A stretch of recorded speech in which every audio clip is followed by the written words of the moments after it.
L'équipe mobile de réadaptation est une équipe pluridisciplinaire dont le but final est de tout mettre en œuvre pour que le patient puisse rester à son domicile.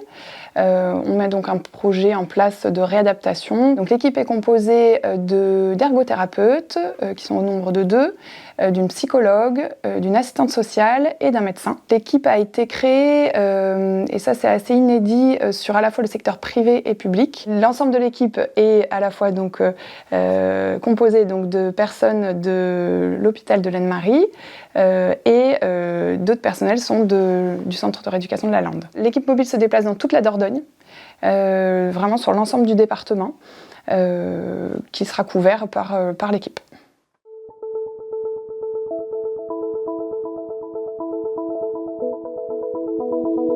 Les patients qui peuvent bénéficier de ce service, c'est tous les patients qui ont un handicap neurologique, donc c'est-à-dire les patients qui sont atteints de maladies donc de type maladie de Parkinson, sclérose en plaques, les patients qui ont fait un AVC, qui gardent une séquelle de type hémiplégie, les patients blessés médulaires qui ont une paraplégie, une tétraplégie, vraiment tout handicap causé par une maladie neurologique ou un handicap aussi causé par une maladie d'une affection de l'appareil locomoteur.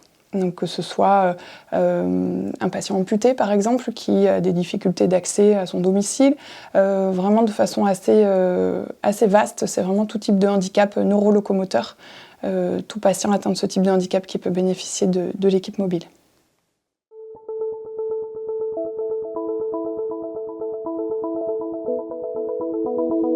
Nous faisons des réunions pluridisciplinaires où nous décidons quels sont les thérapeutes qui vont aller à domicile en fonction des besoins du patient.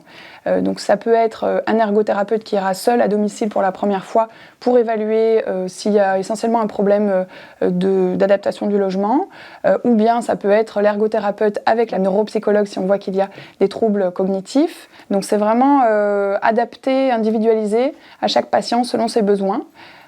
Ça peut être une intervention et puis ça peut être plusieurs interventions parce que selon certaines pathologies qui sont neurodégénératives, parfois il y a besoin de réévaluer à plusieurs reprises, sur plusieurs semaines, plusieurs mois. Voilà, donc c'est vrai que c'est vraiment individualisé comme prise en charge selon la pathologie et l'évolution de la pathologie de chaque patient.